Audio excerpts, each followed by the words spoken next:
Hi there, my name's Jeff Gunhus, and I am one of the CEOs and co-founders of CollegeWorks Painting and National Services Group. I'm excited to be here today, talk to you a little bit about one of our favorite topics in CollegeWorks Painting, and that is leadership, both leading yourself and leading others.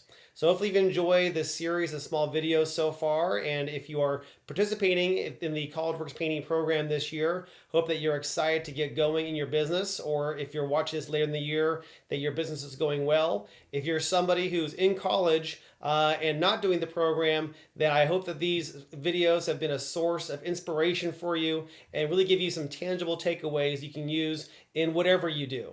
So the topic I'm going to talk about today is leadership. And this is a question I get asked quite a bit when I talk on college campuses, because everybody wants to think of themselves as a leader and hopefully someday in their career, regardless of what they do, eventually be in a position of leadership where they're managing other people and having a greater impact on whether it's their own business or in a corporation, part of an engineering team, in the medical field, whatever they're doing. The idea of being a leader is one that we really build up in our society. So there's usually a lot of interest in this. So I want to go through and talk to you a little bit about today in two parts. The first section we're going to talk about is how to lead yourself. And really to lead others, sometimes people skip this first part, which is really preparing yourself to be that great leader who is committed, but also capable. People want to skip over that and get right to the heart of, well, how do I manage people? But what I found in my experience is that if you forget to do the first part of really learning how to master yourself, then when it comes, even if you get that opportunity later on to manage other people, you tend not to do a very good job doing it because you're just not prepared. So before we get going, I want you to do a small exercise. I want you to actually pull out a piece of paper and a pen, and I want you to think back to the people you've had in your life that you point to as having had an impact on you from a leadership standpoint. That could be your parents, it could be a coach, it could be a particular teacher in one of your classes, whether it's in high school or college. Just somebody that you look up to and say, well, that person to me exemplifies what it takes to be a leader. So I want you to think about that person. I want you to jot down the things that you remember about that person that really stands out to you, what made that person a strong leader. I'll give you a couple seconds if you want to press pause to write those things down. So hopefully you took the time to write those things down. If you're anything like me, you probably didn't. You probably just did it in your head, and that's fine too. But let's go through and talk about what when I do this exercise in front of people on college campuses, I get the same answers over and over again. People talk about how that leaders they've had before have been people that they respect. There are people that have been tough but fair, people that lead by example. So think of your own list and see if that list kind of pairs up with what you have on your list. But I want to figure out that one part about that list, and that's the people that you respect. So why do we respect people? Usually we respect people for two different reasons. One is because of the things they say. Sometimes they're visionary leaders, and we respect the way that they can get us to buy into what they want to do. We respect the fact that they can talk in front of a room and really get them rallied up. But more so than that is that we respect people because of what they do. So they both go hand in hand. If you only have a silent person who's never willing to speak up, but is a great person, is out there doing good works, certainly he or she could impact somebody by their behavior, but more so is somebody that impacts by showing people that behavior, but in addition to that are also able to communicate that behavior and communicate that vision to people. So, but when I look at respect, that's usually why we respect people, because of what they do and what they say. So I want to talk about four key components that I think go into the first step of preparing yourself to be a leader. So if you have a shot, if you saw that piece of paper out, there's a chance to jot these things down. The first thing that I would suggest that you do is take an inventory of your skills and character traits. Take an inventory of your skills and character traits. And what I mean by that is look at the things that you think people that have led you before have done well, and ask yourself whether or not you possess those traits. So it goes back to respecting people for what they do. I know that I've had leaders in the past were absolutely reliable. If they told me that they were going to be someplace at 8 o'clock, if I showed up at 7:55, I knew they were all going to be there.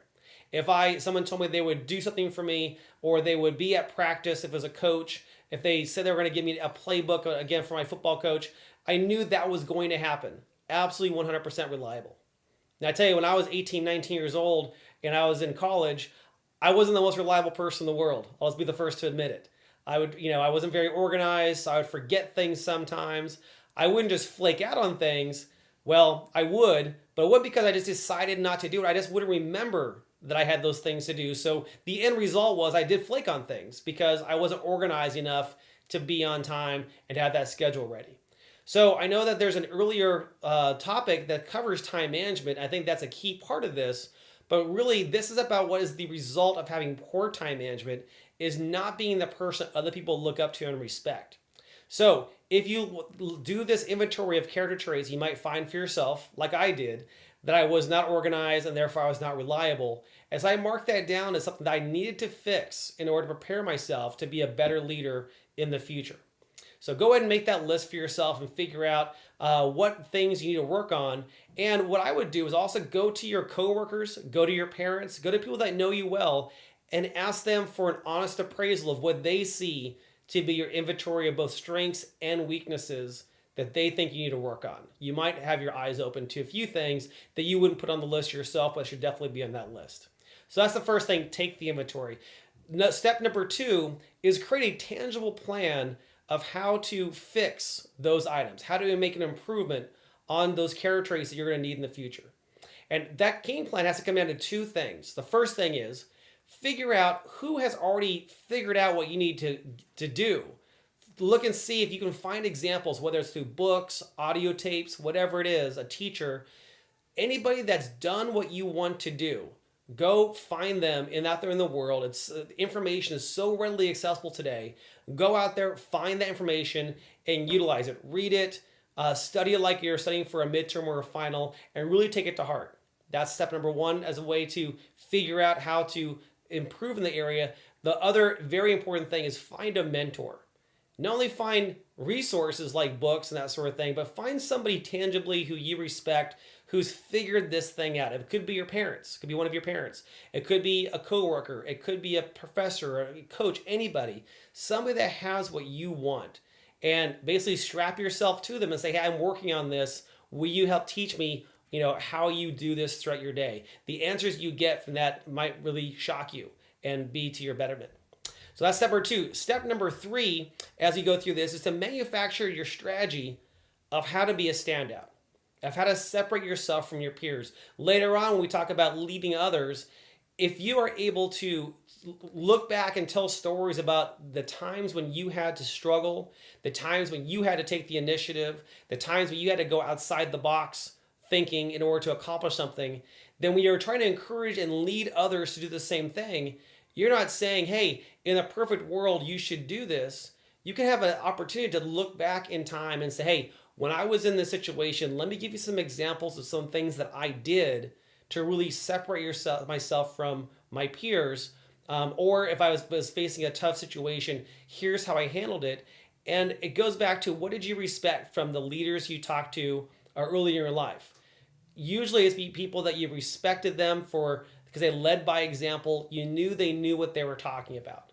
So how do you do that? The first thing is you have to look for opportunities to separate yourself by taking initiative. Look for opportunities to think outside the box. Look for opportunities to create a role for yourself or an opportunity for yourself that's not necessarily there. So what I mean by that is that when I was younger, I heard the same advice and I said, well, that's easy for you to say. I don't understand how that works. Well, when I was 17 years old, I was working for a marketing company where we were knocking on doors and we were selling things, selling these coupon books. And at one point, the person who was my direct supervisor who ran that office was let go. And there was nobody else available. Just a bunch of sales guys. So I stepped up and I declared myself the leader of that group and brought all the sales guys in together. And we did a sales training because I was actually one of the better sales guys. We did a sales training. We went out there and we doubled the sales that week for that business. As a result, the guys who owned that business promoted me, gave me an office. So I had an office and a secretary at the age of 17 while I was still a senior in high school. So it wasn't that I was that great of a sales guy. It wasn't that I would have these unbelievable skills. What I did have was this idea that I had to look for opportunities to take the initiative and make my own magic.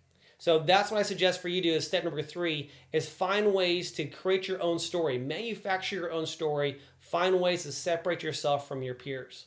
And again, it can be looking for opportunities that present themselves and taking advantage of them, but more so is creating your own opportunities. If there's no opportunities out there right now, I think you're not thinking hard enough.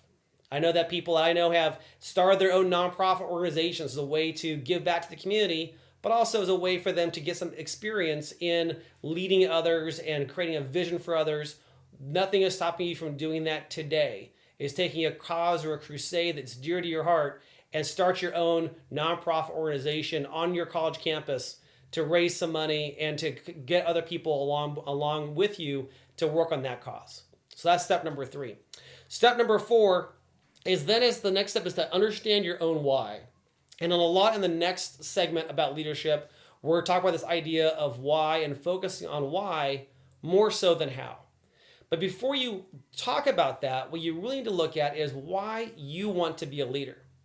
Really figure that out. Don't just give yourself that immediate 10-second answer.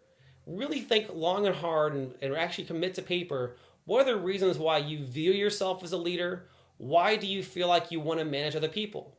What do you hope to accomplish by doing so? How do you hope you're going to feel by being a leader? How do you hope you're going to have other people feel because of the way you lead them? What's your why? Because as we'll find out in the next segment, if you have a strong enough why, you can endure anyhow. So as you go through that why, what might do is actually give you a little more emphasis on everything we've talked about so far, which is creating that inventory of your character traits and actually taking the time to write it down.